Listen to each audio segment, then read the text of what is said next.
Pasukan Hizbullah melancarkan serangkaian serangan ke wilayah dan fasilitas militer Israel. Hal itu sebagai respons terhadap pengeboman di wilayah teritorial mereka. Terbaru pada Rabu 22 November 2023, Hizbullah menargetkan tim logistik Israel yang merenovasi situs militer Zionis. Dikutip dari Tribun News, dalam beberapa laporan disebutkan bahwa serangan itu menargetkan pabrik pengembangan Iron Dome Israel. Sekutu Hamas itu mengatakan serangan ini adalah balasan untuk Zionis. Hizbullah menyatakan mereka menargetkan tim logistik Israel yang sedang merenovasi situs militer Al-Bayat yang rusak di Blida. Pada Selasa 21 November 2023 lalu, Hizbullah mengumumkan pelaksanaan 3 operasi terpisah terhadap situs militer Zionis. Hal itu dilakukan sebagai pembalasan atas tewasnya jurnalis Al-Mayadin, yakni Farah Omar dan Rabi Memari. Beberapa jam setelah 2 jurnalis itu terbunuh, Hizbullah langsung menargetkan unit korps perang. Unit ini diketahui terafiliasi intelijen militer Israel yang ditempatkan di sebuah rumah di pinggiran pemukiman Menara Israel. Serangan ini dilakukan menggunakan 2 peluru kendali. Pangkalan militer Israel Beit Hillel kemudian menjadi target Hizbullah.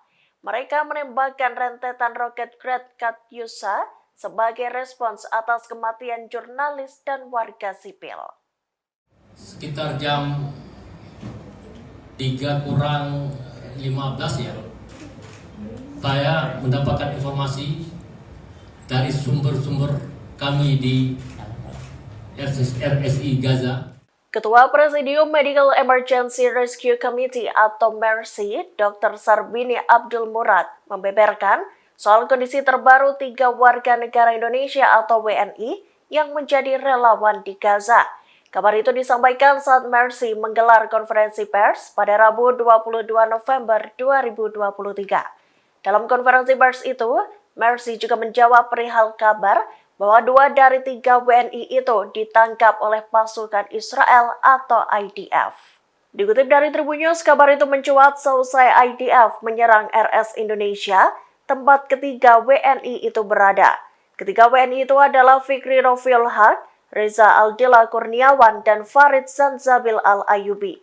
Salah satu dari mereka pun sempat dikabarkan hilang dan 2 lainnya disandera Israel. Tentu saja kabar itu membuat MERSI dan keluarga ketiga relawan itu gelisah. Namun pada pukul 5:30 waktu setempat, MERSI menerima kabar terkait keberadaan ketiga WNI itu. Fikri, Reza, dan Farid dilaporkan dalam kondisi sehat dan selamat.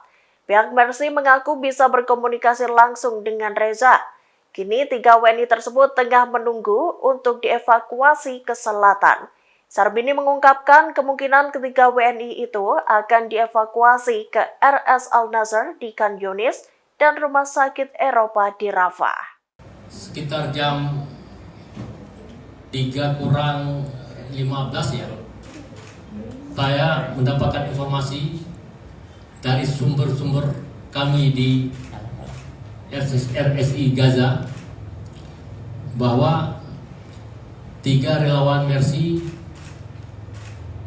yaitu Reza Aldila Kurniawan, Fikri Rofiul Haq, dan Farid Zanzabil Al-Ayubi, 2 ditahan oleh IDF dan 1 tidak diketahui posisinya di mana. Dan ini membuat kami risau karena yang melaporkan itu adalah sumber kami yang langsung di RSI. Ini membuat kami gelisah hingga tiba-tiba ada berita yang keluar dari berita nasional bahwa 3 relawan Indonesia yang ada di Gaza, yaitu 2 ditahan tentara Israel dan 1 tidak diketahui limbahnya. Sehingga informasi ini membuat gelisah baik Departemen Luar Negeri maupun kami. Kami diminta untuk memberikan klarifikasi atas berita ini. Maka pada kesempatan ini kami ingin mengklarifikasi bahwa sekitar jam 6:30 atau jam 5:30 kami mendapatkan kontak dari sumber kami dan kami juga langsung bisa berkomunikasi dengan salah seorang relawan yaitu Saudara Reza, dan kami menanyakan informasi mereka dan kami sempat berbicara dengan mereka, dan Reza mengatakan bahwa sekarang mereka bertiga ada di RSI Gaza, ya, di Beit Lahia, dalam kondisi yang sehat dan selamat, dan sekarang lagi menunggu proses evakuasi ke selatan. Dan mereka ditemani oleh 600 warga yang masih berada di rumah sakit Indonesia menunggu proses evakuasi ke selatan. Kemungkinan ada dua. Pertama ke Khan Yunis di rumah sakit An-Nasir, yang kedua ada ke Rafah di rumah sakit Eropa.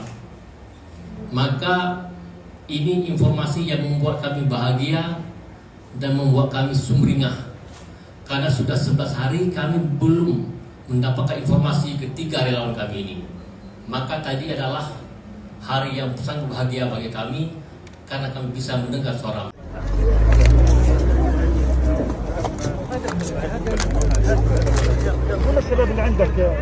Sejumlah relawan bersama petugas medis menguburkan ratusan jenazah secara massal. Jenazah-jenazah itu merupakan korban serangan Israel yang tak diketahui identitasnya. Mereka dimakamkan di satu lubang panjang di Khan Yunis, jalur Gaza. Dikutip dari Tribun News, sebanyak 111 jenazah diangkut menggunakan truk kontainer. Ratusan jenazah itu dipindahkan dari Rumah Sakit Al-Shifa dan RS Beit Hanun pada Rabu 22 November 2023. Kantong-kantong jenazah itu juga terlihat bertuliskan nomor sebagai penanda. Pasalnya, tim medis tak berhasil mengidentifikasi nama para jenazah itu. Selesai ratusan jasad itu dibaringkan di tanah, para petugas medis dan relawan melakukan salat jenazah. Kemudian jenazah itu ditutup tanah dengan bantuan eskavator. Khalil Siam, salah satu penerima jenazah, menyatakan ia menerima ratusan jasad itu pukul 11.00 waktu setempat. Jenazah-jenazah itu dipindahkan dari kontainer pengiriman Israel ke truk Palestina untuk diangkut ke Khan Yunis. Sebelumnya, 111 jenazah tersebut ditahan oleh Israel di RS Al-Shifa dan Rumah Sakit Beit Hanun. Dikabarkan Israel tak mengizinkan relawan menguburkan para jenazah itu selama beberapa hari terakhir.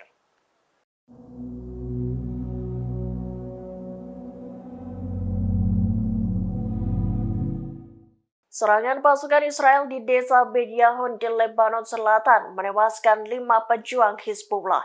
Diketahui serangan itu dilancarkan Zionis pada Rabu 22 November 2023 malam. Putra seorang anggota senior Hizbullah pun dikabarkan tewas dalam serangan itu. Dikutip dari Arab News, total pejuang Hizbullah yang terbunuh sejak konflik dengan Israel pecah menjadi 85 orang. Di antara mereka yang tewas adalah Abbas Rahat yang dikabarkan merupakan putra dari tokoh senior Hizbullah dan anggota parlemen Mohammed Rahat. Sebagai informasi, Mohammed Rahat dijatuhi sanksi oleh Amerika Serikat pada tahun 2019 lalu. Seperti diketahui, sekutu Hamas itu saling bertukar tembakan roket di sepanjang perbatasan Lebanon. Aksi saling serang itu terjadi seiring dengan serbuan militan Hamas ke wilayah Israel pada 7 Oktober 2023 lalu. Dalam sebuah pernyataan, pasukan Israel mengatakan bahwa jet-jet tempur mereka menghantam infrastruktur Hizbullah. Selain itu, pasukan dan pesawat-pesawatnya menghantam 2 kelompok yang menembaki IDF atau mencoba meluncurkan roket ke Israel.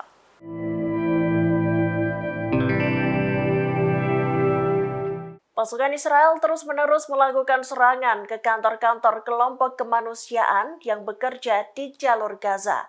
Padahal sebelumnya Amerika Serikat telah memberikan koordinat organisasi-organisasi tersebut.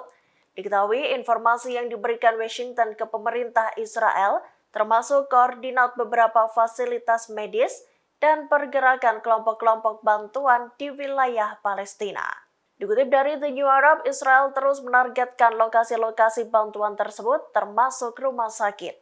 Seperti diketahui, sepanjang perang di Gaza, sejumlah fasilitas medis turut menjadi sasaran Zionis. Serangan ke rumah sakit itu memperburuk situasi kemanusiaan yang ada di Gaza.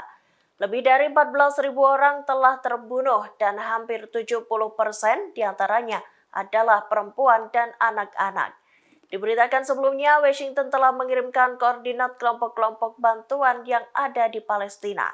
Kelompok ini menyediakan makanan dan perawatan medis bagi para rakyat Gaza. Meski mengirimkan koordinat, tak diketahui apakah Washington turut menyertakan larangan serangan pada Israel. Salah satu tempat yang diinformasikan kepada pasukan Zionis itu adalah Rumah Sakit Al-Shifa.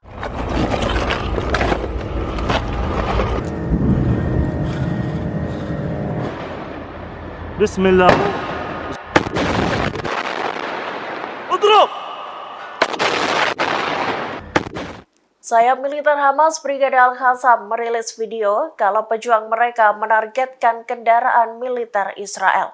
Pasukan Al-Qassam itu menghadapi langsung tentara Zionis selama di Gaza. Dalam video, mereka menanamkan bahan peledak untuk membumi hanguskan tank Israel. Dikutip dari Al-Mayadin, rekaman itu menunjukkan kalau pasukan Hizbullah menanamkan IED di pintu belakang tank Merkava. Selain itu, sebuah kelompok juga terlihat menyerang kru kendaraan dari jarak dekat. Sebelumnya, Al-Qassam mempublikasikan adegan peluncuran rudal oleh Israel ke wilayah Palestina. Ada pula rekaman kalau mereka menghantam posisi musuh di garis kontak dengan peluru mortir. Sementara itu, Brigade Al-Quds bersama Al-Qassam menargetkan tank Merkava 4 Israel dengan 2 rudal RPG dan Al-Yasin 105. Mereka juga menargetkan 11 kendaraan militer Israel lainnya dengan RPG tandem dan IED. Hizbullah menyerbu Israel di lingkungan Al-Zaitun, Tal Al-Hawa, Al-Shati, Sheikh Radwan, dan daerah Jur Al-Dik.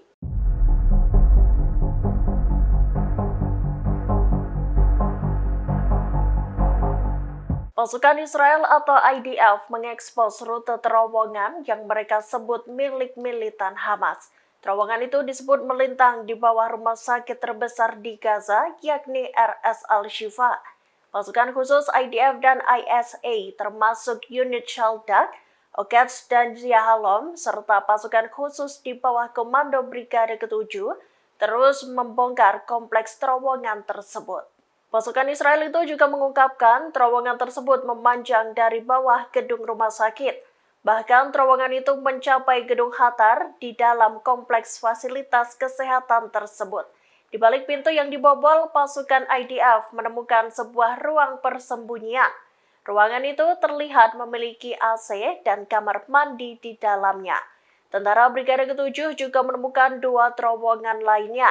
2 terowongan itu ditemukan di jalan dan di rumah yang dekat dengan RS Al-Shifa.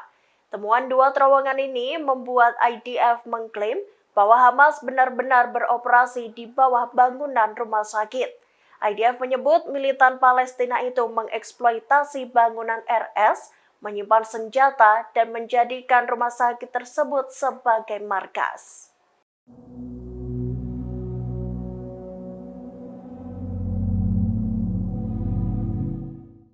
Uni Eropa akan meningkatkan pengiriman bantuan kemanusiaan ke wilayah Gaza. Hal itu seiring dengan tercapainya kesepakatan gencatan senjata sementara antara Israel dan militan Hamas. Seperti diketahui, keduanya setuju melakukan gencatan senjata sementara selama 4 hari. Dikutip dari Tribun News, Presiden Komisi Eropa Ursula von der Leyen mengatakan pihaknya akan menggunakan kesempatan itu untuk menyalurkan bantuan lebih banyak.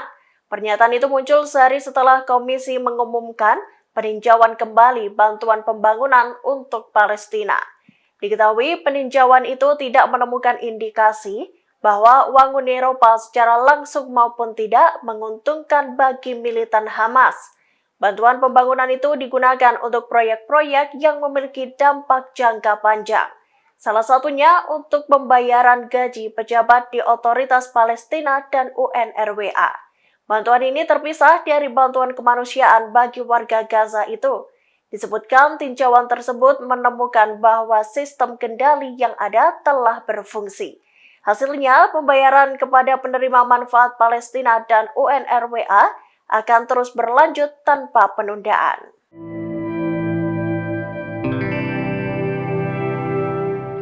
Pasukan Hizbullah menyatakan bahwa serangan mereka tepat mengenai sasaran. Diketahui sekutu Hamas itu menargetkan pangkalan Mitat dan Ramia yang menimbulkan kerugian besar bagi Zionis. Pada Kamis 23 November 2023, mereka menyasar posisi militer dan peralatan Israel.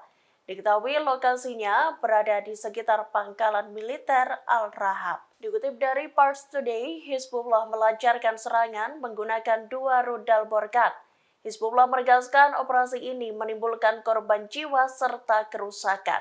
Pasukan yang juga sekutu militan Hamas ini menargetkan posisi militer Israel di utara wilayah pendudukan. Serangan demi serangan gencar dilakukan setiap harinya. Perlawanan itu berlangsung seiring dengan dimulainya operasi Badai Al-Aqsa pada 7 Oktober 2023 lalu. Namun serangan Hizbullah itu pun turut mengundang pembalasan dari pihak Israel. Pasukan Zionis itu kemudian melakukan serangan balik ke wilayah Lebanon, tempat Hizbullah berada. Selama beberapa hari terakhir, pasukan Israel menargetkan perbatasan Lebanon. Israel juga menghujani Lebanon dengan serangan artileri bertubi-tubi. ألم نقل لكم أننا نراكم ونسمعكم ألم نقل لكم أننا نرصد كل تحركاتكم وندرسها بكل تفاصيلها طوفاننا الإلكتروني استطاع هذه Sebuah kelompok hacker atau peretas yang bernama Cyber Toufan Operation atau Cyber Al-Aqsa mengaku telah meretas situs penting Israel. Pekan lalu, Cyber Al-Aqsa ini berhasil mencuri sejumlah file dari perusahaan web hosting Signature IT. Diketahui klien perusahaan itu termasuk perusahaan Ace, Seva Online, Cardebot, dan IKEA. Dikutip dari Tribunnews, sebuah video di saluran Telegram Cyber Toufan Operation mengatakan para hacker berhasil merembus situs Kementerian Pertahanan Israel. Seorang pria bertopeng tampak mengulas sejumlah data yang telah ia peroleh. Sosok tersebut mengaku mendapatkan data terkait divisi militer Gaza Utara Israel. Ia mengaku mendapatkan jutaan data tentang tentara cadangan dan tentara aktif Zionis. Pria misterius itu lantas menyebutkan nama-nama diduga tentara Israel di divisi Gaza Utara, lengkap dengan pangkat, nomor dinas, dan tempat tinggal mereka. Selain itu, hacker ini juga mengklaim sukses mengungkap data lebih dari 13 perwira Israel. Informasi yang diperoleh sang hacker, ada tentara Israel berkewarganegaraan ganda dari Kanada, Belgia, Amerika Serikat, dan Ukraina. Sebelumnya, media Israel mengonfirmasi telah terjadi peretasan besar-besaran di server Signature IT. Disebutkan file yang dicuri mencakup puluhan ribu detail karyawan, pelanggan, dan detail transaksi perusahaan. Selain itu dikabarkan bahwa hacker itu mampu mencuri file sebanyak 16 GB. Cyber Al-Aqsa ini tampaknya menjadi ancaman yang lebih kuat bagi Israel.